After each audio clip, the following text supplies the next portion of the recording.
Hi, my name is Murat. I'm Enterprise Network and Cybersecurity Team Leader and at Falkirk Council. So I'm wearing many hats within the Falkirk Council.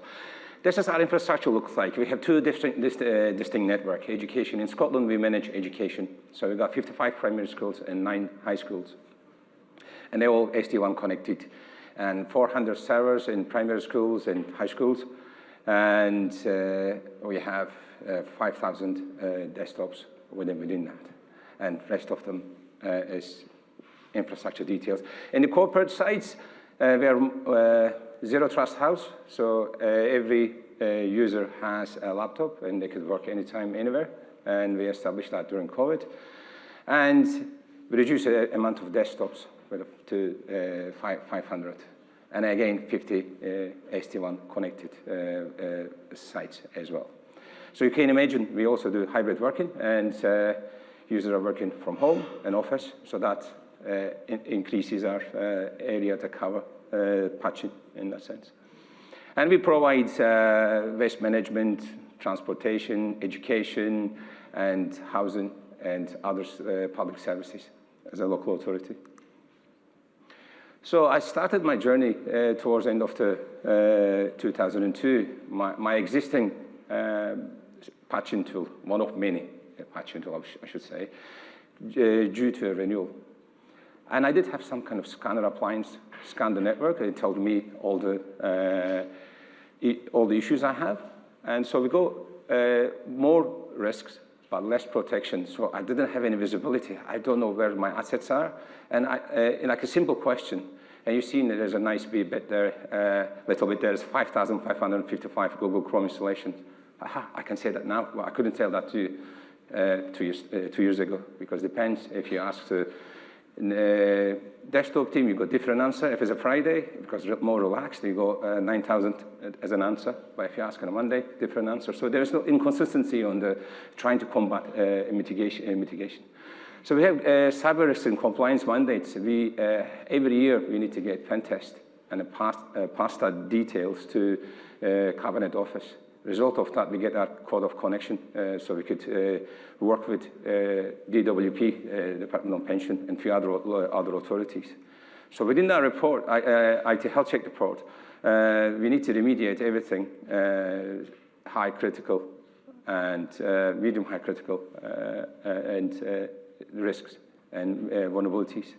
So our approach used to be we do a PSN, we do a PSN health check.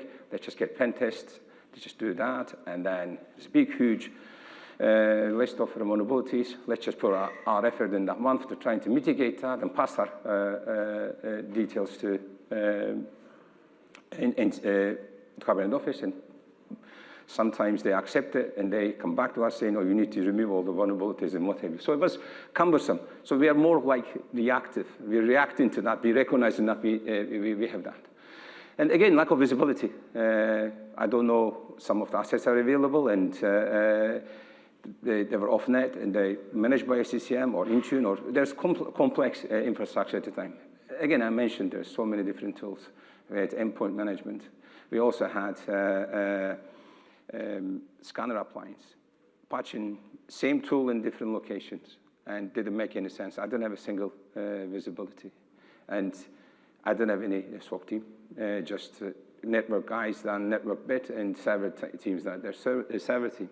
And we didn't have a huge amount of budget either. So this is a scare one. This is the BBC News. If you just scroll through all the local authorities, and this is the last two of them in the bottom, they are the recent ones. But one is the big one, is the SEPA attack by 2000, and that generated big noise in Scotland. And all the chief executives has been summoned into a conference, and so lesson learned session. So that gives us a roadmap to establish our cybersecurity landscape. So especially like in February, NHS, Dumfries and Galloway, and Cambridge and Manchester universities, they've been hacked by vulnerabilities. They didn't mitigate.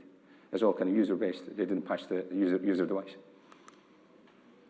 So as I said, end of 2022, I started my journey. So I implemented Qualys patch management. I did look into, when I was doing a scan for the scanner appliance before, I wasn't using Qualys and I was another product.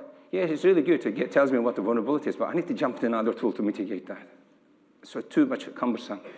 So with Qualys, implementation of Qualys via VMDR and patch management, I can able to centralize all vulnerability management program and integrated patch management from one to another and re-establish third-party application automation first, automated patching first. And I was quite nervous at the start, like every one of us, because you know, you're nervous because new system, what's the outcome going to be if you automate the stuff? If something breaks, what's going to happen? So Google had a zero-day vulnerability during last June. And then Friday, that day, they released a patch for it. That Saturday, this is my favorite story. I'd like to tell you all about that. Saturday, I was in Aberdeen. My daughter's doing a Highland dancing, so it has a competition, so just take it there. I was going through X, formerly known as Twitter, Google released a patch. Okay, well, she's got an iPad there, log on to Qualys, look at it, patch is available, patch the assets, 5,000 assets, and that point has been patch deployed. And then that made me wonder, well, I can't do that now. We promote work anytime, anywhere, so we could be able to patch anytime, anywhere. Why can't I automate this patches? So I started talking to my management team and also the application deployment team. Let's just identify low-risk applications like all the browsers and VLC players, Notepad++, 7-zip. What harm done on patching them automatically? We identify 40 of them, we do automatic patching later on. So we're also now doing automatic patching with the Windows, but I'll come back to you later on. And then immediately 3 months after implementing Qualys, 55 schools had Windows 1909. And how do we deal with that? Well, it's not Qualys' problem, it's Microsoft's problem, because Microsoft said after 1909, you need to have either image the PC or the device, or you just have to do, you need to do an in-place upgrade. Okay, so there's 55 primary schools. I can only access the school during summer holidays or Easter holidays. At the same time, if there's a roof repairs needed done and toilets needs to be cabling needs to do, we need to we're competing every single bit remediation purposes and needs to be done in the same time. But also, I need to get a caretaker. Caretakers, they don't work. Schools are closed. So I need to employ a caretaker to open all the schools for us. It was a cumbersome process. So what we did, we tested a couple of PowerShell scripts. So we just ran a pre-patch PowerShell script. We deployed it, not this Easter before, Thursday night. Come Monday, 1,500 assets been upgraded to the latest Windows 21 H2 at the time. Again, security compliance, I've mentioned the IT health check. So I created a PSN dashboard for them, what the PSN is looking for, and which is Covenant Office. So I tell my server team, go and just patch this or remediate this vulnerabilities. So I have a visibility now. And then every time I did ask, do you patch the servers? Yeah, we do patch the servers, that's fine. Okay, you patch your desktop? Yeah, we do. And then when the pen test comes in, you go, so many different vulnerabilities associated with that. But having the customized dashboard, I can now ask a question, why is not remediated? So I have a visibility. Was also unwanted software is available as well for us there. So that's our positive outcomes within 2023 and towards my journey. So after last QSC, it's my endpoint protection tool, and I don't have EDR. It's due to renewal. So I was looking for endpoint protection and plus EDR. So basically, I'm not going to tell you what EDR could do, endpoint protection will do. It's just a ransomware, basically virus, all traditional virus protection software. So I want to stop ransomware, identify, remediate root cause intrusions. And Anyway, it's also, I was looking for if it's integrated with one single platform. I know she might say single pane of glass. I know sometimes that's cheesy. I find a more modern word for that is unified asset view. So I would like to have a unified asset view established on that one. So positive outcomes. I go single pane of glass. So it gives me a unified single view of the assets. I can eliminate assets in protection and blind spot. Forgotten and unprotected assets can be easily targeted for cyber criminals. We know that. And Qualys platform and endpoint security allowed us to identify that. Incident response made easy for us. So now, by implementing EDR and endpoint protection, I can look into assets. What are the vulnerabilities, exploitable vulnerabilities are there, and what exploitability actually will be patchable, or actually are there any action I need to take in terms of that asset? If I need to, security execution needs to be blocked, or I need to quarantine that device, I can see that from the single asset view. Because if you look at the asset view, you have in the left-hand side, you got installed software, hardware details, and if you come to bottom, you got EDR, all the EDR vulnerabilities. From 5, I know it says over there 3 because we have 2 of the patch managers in 2 environments. So I don't, 2 teams didn't talk to each other much because they're all 2 distinct teams, education team and a corporate team. So I got almost 5 tools, vulnerability scanners, patch management, endpoint security tools. I didn't have EDR, so I added that. So 5 tools into a single, simpler, better security solution. So command and control center. So basically what I'm doing is, I'm finding myself in every single day. I think I feel like I'm in Egypt and ancient pyramid ruins, finding stuff within my infrastructure. What is that wave browser doing in my infrastructure? Let's just remove it. What's this kid trying to install a software? Let's just block it. All sorts of things. The kids are they're installing games rather than studying in the schools. And we're trying to protect that as well. And then again, with the EDR solution, we can actually stop risky URLs as well. So they got little options for us as well on that one. So year 2024, start of this year, we started our patch program. And then one of the problem I had is I'm deploying patch to schools, right? I can only do it in a Friday afternoon because they don't teach much in a Friday afternoon. We would relax. There's no exams sometimes. Exam times, you need to be careful. And anything you need to do in drastically, you need to do either Easter holidays, October holidays, or summer holidays. So when I'm doing a patch job, I noticed that 40% efficiency rate on that patch job, okay? So because most of the devices are powered off, shut down, not from the switch, but powered down, because nature of the business and energy saving efficiency within the primary schools. So how do I solve that problem? Yeah, well, okay, we can argue we could have a backup on LAN, but to technically implement backup on LAN, 55 primary schools and 9 high schools, okay, and plus each classroom have different VLAN configuration, so you need to have at least like 3 VLANs, and then you need to have device to wake them up in every single VLAN.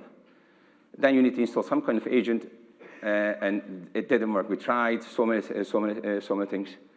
In that sense, it didn't work for us. But one of my engineers had a great idea. All our devices are HP. We could use power on, BIOS power on them. Right? Okay, that's great. Let's just try. Let's just have a PowerShell script to edit BIOS power on option. Okay, it worked. Let's just deploy that to whole schools, 55 primaries and 5,000 assets. Let's just deploy that. And then we can wake them up at 9 o'clock in the nighttime and start patching them after the patch, shutting them down. So we're still in line with energy efficiency option. Yeah, it worked. And from 40% patch job efficiency to 90% patch efficiency. And then we moved on to zero-touch patch automation. And that is to do with third-party tools. third-party application, and then we took out the national NCAC guidelines, and which now used to patch everything in 15 days. We reduced that to 5 to 7 days, like Shimet was talking about earlier on. And a zero-touch automated incidents. Christmas Day, I was sitting down playing my PlayStation with my friend after my Christmas dinner, and after a couple of TikToks with my daughter, and then chilling there, and then there's an EDR incident appeared. Okay, I'm nervous because implemented EDR, some malicious Python script execution happened. Okay, let's just look into Qualys and see what happened. So, person who ran the YouTube conversion tool, which she downloaded from somewhere else, breaking the law in so many different ways, and we just get her to train it again afterwards. So that executed a Python script trying to load information from her PC into third-party malicious site. Check the process tree within Qualys, connections closed, Python script execution blocked, and its script has been quarantined, and final bit is device is quarantined. And then waited and logged on to Qualys again, and my service desk system. She logged the call saying, I can't access the network with that PC. Fantastic, everything worked, so I can go back and play my PlayStation FIFA 24. And then by doing all that, we more looked into secure configuration. So BIOS parameters we implemented, and standard 90, which is I talked about it, automatic for EDR incidents, and by harnessing all that, BIOS power up and zero-touch patch automation, we channel our remediation efforts towards securing configuration and ensuring everything protected effectively. And overall, we achieved 40% overall cost savings because we unified all the tools into one. And I have now 2 support engineers helping me day to day and live and breathe in Qualys. And therefore, I don't need to train them in multiple tools, single tool, and onboarding them quite easy. It took me 2 months to onboard them because here's the Qualys training.